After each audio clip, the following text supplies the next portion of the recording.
360 องศามัน600พวกนี้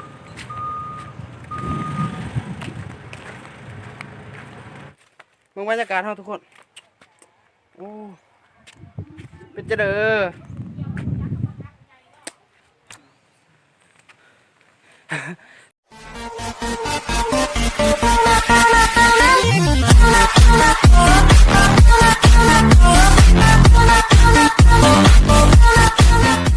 โอเคทุกสบายดีพี่น้องผมไปทุกคนวันนี้ก็จะพาไปเลาะวันนี้พาไปวัดมู่จะมาซักเข้าเลยนะบ่ไกลประมาณ3-4 กิโลโอเคพอกันอยู่ได้ไงโอเค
พอแล้วท่านผู้ชม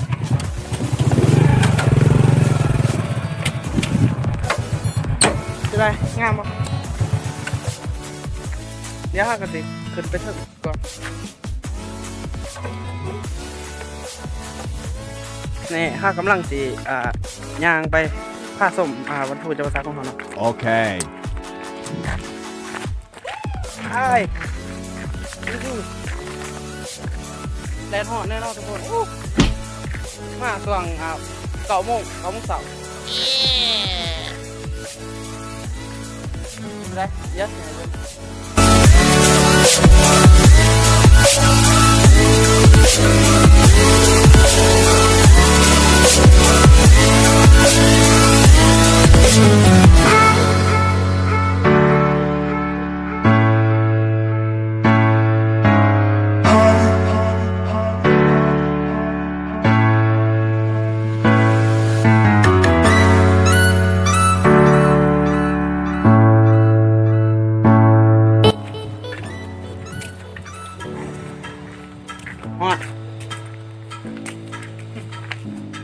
นี่ก็จะเป็นแบบเสาอันนี้เป็นเสาสีเสาตะข้าวโบราณเพราะว่า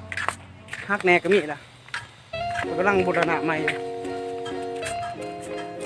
ไปอยากมากก็มาอะไรเนาะอยู่แขวงจำปาสักเมืองจำปาสักบ้านน้องสา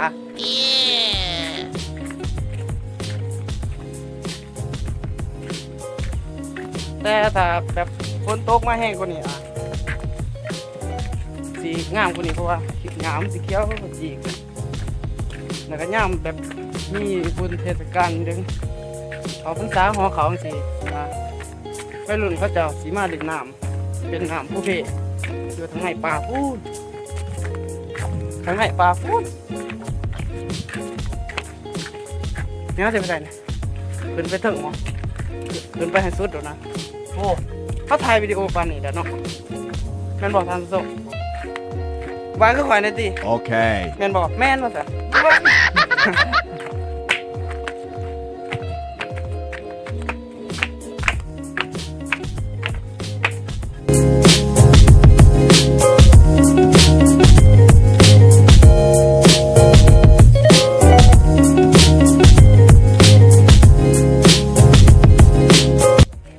เป็นพญากรมท่านะ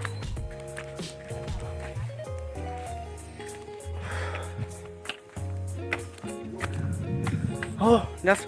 เข้าไปยุดพักก่อนเนาะหอดไรโอเคดูบรรยากาศเบิ่งบรรยากาศเฮา Oh no เพลงโอ้แอบร้อนไปเพลง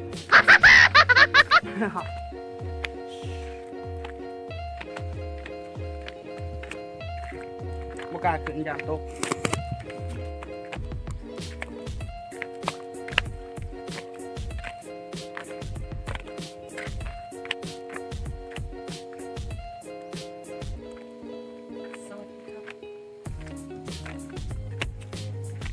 ฮอนนี่ก็จะเป็นแบบตะกี้มันจะเป็นแบบอันนี้อยู่มันจะดีแบบคือข้างนี้เด้อแต่ว่าข้างนี้มันอยู่อดเพิ่นว่าท่านได้ปูดานะมาโอ้รอเข้าบริษัทน้ำมันน้ำมันแพงอ่ะบริษัทดีดอกแต่ว่ามันแพงอยู่ดีแพงเกินวัดนี้น้ำกว่า3,000ขายหาโอ้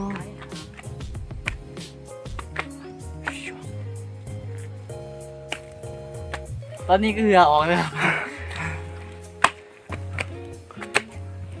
ผู้บ่าวนี่ยังโสดอยู่ได้นี่ผู้บ่าวนี่แม่นบ่ โสด ยังจะโสด ไม่มีใครเอา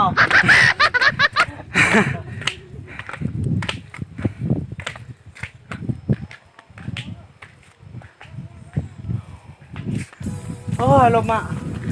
เย็น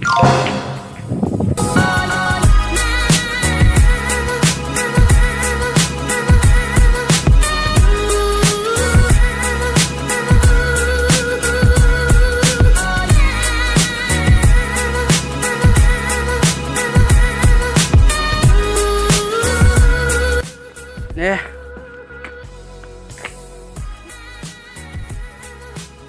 ก็อยากเหมือนเลยเนาะเฮ้ยตอนนี้ห้างสิขึ้นนะห้างสินับเบิ่งนอกจากตะขันนี่ไปสิจะขัน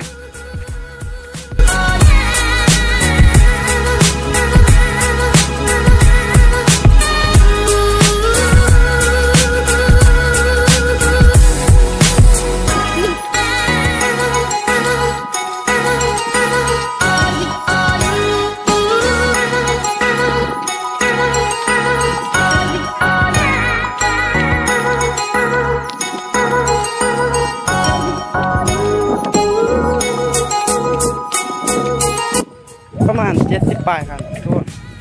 ถ้านับขึ้นมาบ่ผิดเลย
ช่วยจะถูกมั้ง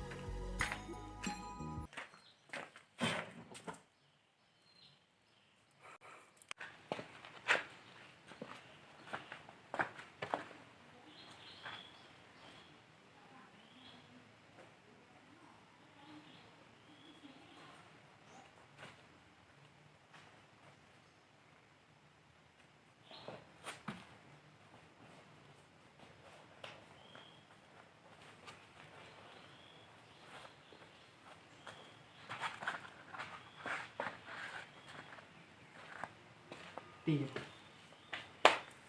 เนาะ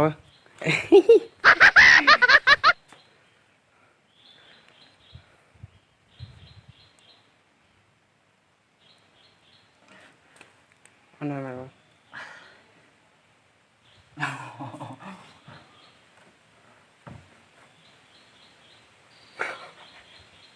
ตามเถื่อตี้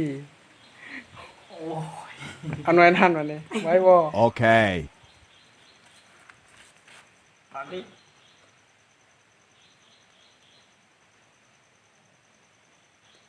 โอ้ไหวเสืออ่ะนี่ก็เป็นหินแบบ อันนี้ อั เนาะ นสุดท้าย เพิ่นแบบลองมาโยกกันปรารถนานะ บ่คืนเอามันคืน ยอม บ่คืน บอกกัน โอเคเนาะเฮาก็สิบ่ขอยกก็ได้กันเพราะว่าเฮาเป็นมือกลองนะ Okay. นี่มันจะวางนี่เงินอยู่4,000เลยนี่เงินหน่อยห้างก็สิบริจาคเสริมบริจาคขึ้นเพื่อปกปักรักษาวัตถุเนาะห้างก็สิมี2,000แหละสาธุ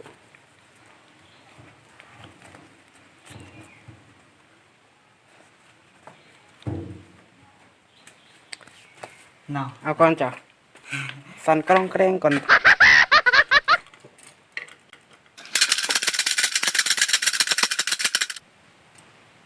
กันที่หนึ่ง กันที่1เอาว่าจะไหน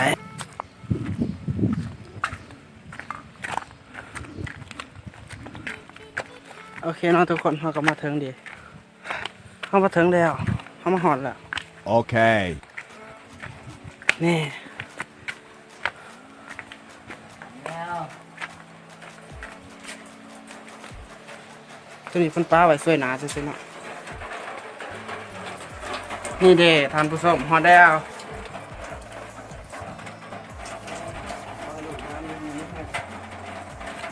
เก็บได้ครอบครัวจะมี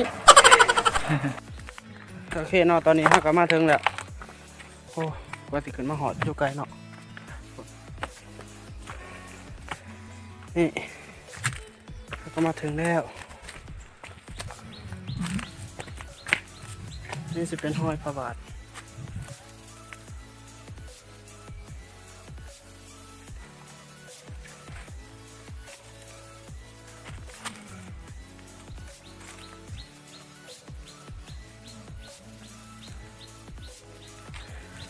โอเคเนาะทุกคนนี่ฮะก็จะขึ้นมาจากบ่อน้ำศักดิ์สิทธิ์เดี๋ยวฮะก็จะขึ้นมาอีกนิดนึงทางสายมือกาหอดห้อยตีนพระบาทนะเพิ่นกาสิมาสักการะบูชาแล้วตอนนี้ฮะก็สิขอลงไปก็เนาะเพราะว่าหอดไล่ถึงฮะสิลงไปพาไปเบิ่งสร้างสามหัวที่อยู่ข้างล่างเบื้องพูนเมืองทิศเหนือโอเคไปกันเลย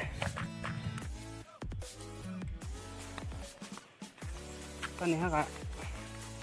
ย่างไปทางสร้างสามหัวแล้วเนาะหอด